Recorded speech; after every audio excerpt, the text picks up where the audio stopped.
YCP పాలనలోనే అక్రమాలు మండల అధ్యక్షులు చెంగల్రాయ్ యాదవ్ చిత్తూరు జిల్లా గంగాధర నెల్లూరు నియోజకవర్గం కార్వేటి నగరం మండలంలోని ఎక్సైజ్ పోలీస్ కార్యాలయం వద్దకు మండల అధ్యక్షులు చెంగల్రాయ్ యాదవ్ నాయకులతో చేరుకొని ఎక్సైజ్ సిఐ శిరీషాదేవితో మాట్లాడిన అనంతరం మీడియాతో మాట్లాడుతూ వైసీపీ పాలనలోనే అక్రమాలు దౌర్జన్యాలు నకిలీ మద్యం గ్రావెల్ రవాణా ఎర్రచందనం వంటి అక్రమాలు చేసిన వైసీపీ పాలకులు ఎప్పటికీ వారి వైఖరి మారలేదని క్రమశిక్షణ కలిగిన కూటమి ప్రభుత్వంలో ముఖ్యమంత్రి చంద్రబాబు నాయుడు నాయకత్వంలో ఎమ్మెల్యే డాక్టర్ విఎం థామస్ కట్టుదిట్టమైన ఆదేశాలతో పొరపాటునైన తప్పులు చేసేవారు లేరని ఆరోపణలు కాకుండా వాస్తవాలు నిరూపించాలన్నారు. వైఎస్ఆర్ పార్టీ వాళ్ళు ఈ రోజు వచ్చి ప్రతి ఎక్సైజ్ స్టేషన్ కాడ నిరసన కార్యక్రమం గురించి తెలిపినారు. అయినా వాళ్ళు చేసే అరాచకీయాలు ఇంతకు ముందంతా వాళ్ళు మర్చిపోయి వాళ్ళు ముఖ్యంగా ఇంతకుముందు ఫోన్ పే అంటే కూడా మందు ఇవ్వనోళ్ళు దోసుకొని స్పిరిట్ను కలర్ నీళ్ళతో కలిపి చాలా మందికి కిడ్నీలు పోయి అనారోగ్యంతో బాధపడుతున్నారని చంద్రబాబు నాయుడు గవర్నమెంట్ వచ్చినాక నీతి నిజాయితీగా మందు సక్రమంగా పంచుతాడారా లేదా అనే ఉద్దేశంతో ఎవరు తప్పు చేసినా తెలుగుదేశం వాళ్ళు తప్పు చేస్తే కూడా వాళ్ళని శిక్షించి వాళ్ళ మీద కేసులు పెట్టి వాళ్ళంతా కూడా క్రమంగా జనాలు రైతులు ప్రతి ఒక్క ఇబ్బంది లేకుండా బాగుండాలా అనే మంచి మందుతో ఇచ్చి మన రాష్ట్రం ముందుండాలా ప్రతి ఒక్కరు ఆరోగ్యంగా ఉండాలంటే మనం మందు కూడా కరెక్ట్గా ఉంటేనే బాగుంటుంది అనే ఉద్దేశంతో ఈయన చేస్తే ఈరోజు వైఎస్ఆర్ పార్టీ వాళ్ళు అరాచకీయాలుగా ఆ రోజుల్లో చేసిన దౌర్జన్యాలకు ఈరోజు కూడా వాళ్ళు వచ్చి ప్రతి స్టేషన్ కాడ మేము నీతిమంతులము, మేము ఎప్పుడు ఇట్లా తప్పులు చేయలేదు, ఈరోజు చేస్తూ ఉండేది తెలుగుదేశం వాళ్ళు అనే చెప్పుకుంటా తిరుగుకుంటా ఉన్నారు. అయినా అట్టా విధి ఎప్పుడూ లేదు. మా ఎమ్మెల్యే గారు ప్రతి ఒక్క చోట ఏం చెప్తారంటే ఎవరైనా సరే సారాయికి కానీ మందుకు కానీ ప్రోత్సహించకూడదు, ప్రతి పద్ధతిగా పోయే ఉద్దేశంతోనే పొండని మా లీడర్లు కూడా వార్నింగ్ ఇస్తున్నాడు.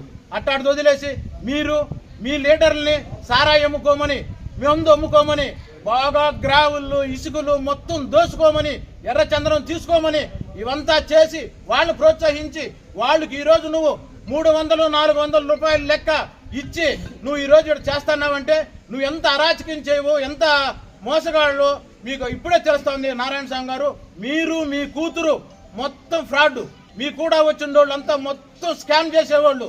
మా వాళ్ళు ఎప్పుడు కానీ ఎవరైనా తప్పు చేశారని ఒక్క నిరూపిస్తే కూడా దానికి మేము కట్టుబడతామని ఈ సభ ఎక్కడ కానీ ఇటువంటి జరగకుండా చూస్తూనే ఉంటారు. మండల పరిధిలో కానీ స్టేట్ లెవెల్లో కూడా చంద్రబాబు నిద్రపోల లిక్కర్ మినిస్టర్ కూడా అతను ఆయన పేరేమి ఆయన కూడా పక్కన పెట్టి ఈయన కూడా చూస్తున్నాడు. మీరంతా కరెక్ట్గా చేయకపోతే ఇట్లా అంతా మేము మళ్ళీ సీనియారిటీ ఉండేవాళ్ళని తీసుకొని మళ్ళీ కొంచెం చేయొచ్చు పెత్తనం అని కూడా అంటున్నాడు. ఎక్కడ దరిదాపు వాళ్ళ విజన్ లెవెల్లోనే పోతున్నాడు ఆయన చంద్రబాబు. మీరు కూడా యోచించండి. వీళ్ళు ఇటువంటి వాళ్ళు ఎవరన్నా ఒకరోజు వచ్చి ఓవర్ యాక్షన్ మనం చేస్తే మీరు మందించాల్సిన లెవెల్లో మందలిచ్చండి, అంతే కావాల్సింది. అప్పుడు మాతో ఫోన్ పే చేస్తే కూడా లేదు, డైరెక్ట్ క్యాష్ ఇస్తేనే మేము మందిస్తామని అప్పుడంతా చేస్తున్నారు. ఇప్పుడు అట్టేం లేదే, ఇచ్చడికి ఎవరైనా చేసుకోవచ్చు. వాళ్ళు ఇష్టంగా వాళ్ళు దందాలు చేసుకునేసి కోట్లుగా వేల కోట్లు స్కామ్ వాళ్ళు పెట్టుకునేసి అదే నీతులు చెప్పి దెయ్యాలు నీతులు చెప్పినట్టుగా ఉండదు ఇది విషయం. ఎక్సైజ్ మంత్రిగా ఉండుకొని ఇప్పుడు మా తెలుగుదేశం వాళ్ళు చేసినా ఎవరు చేసినా తప్పును శిక్షించే బాధ్యత గవర్నమెంట్ తీసుకున్నది కాబట్టి ఈ రోజుల్లో వాళ్ళని అరెస్ట్ కూడా చేసింది. దానికి వీళ్ళు నిరసన ఏం తెలిసేది, దానికి ఎందుకు అర్జీ ఏంది ఇచ్చేది? మీదే 36,000 కోట్లు మీది స్కామ్ ఉంది. ఒక్కొక్కరిని లోపల వేస్తానే ఉన్నారు, డైలీ తెలుస్తానే ఉంది, ప్రతి ఒక్కరూ పేపర్లలో చూస్తానే ఉన్నారు మీరు చేసిన స్కాము. మీరు ఏడొచ్చి ఆఫీసుల కాడ వచ్చి మేము నీతిమంతులు, మేము నిజాయితీగా పోతాము, వాళ్ళ టమాటో నారా వారి స్కాము అది ఇది ఎమ్మెల్యే ఫుల్గా ఇన్స్ట్రక్ట్ ఇస్తున్నాడు పార్టీ లీడర్లకు అందరికీ కూడా. ఎక్కడ కానీ మీరు పొరపాటు పడకుండా పోవాలి. ఏదైనా చేసుకుంటా పోతే మేము ఒప్పుకోం. ఆఫీసులో కూడా ఎవరన్నా పోయి మంచి చేస్తాం ప్రభుత్వం కూడా దబాయిస్తే కూడా మేము ఒప్పుకోము. ఎమ్మెల్యే మమ్మల్ని మందలిస్తూనే ఉన్నాడు. న్యాయం ప్రకారం పోతాము మేము ఇక్కడ. ఎక్కడ కానీ తెలుగుదేశంలో అన్యాయం జరిగే రూట్లో ప్రవర్తించలేదు.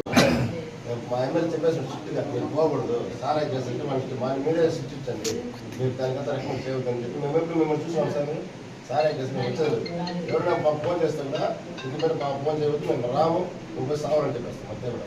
మా ఎమ్మెల్యే మనకి కూడా చేశారు.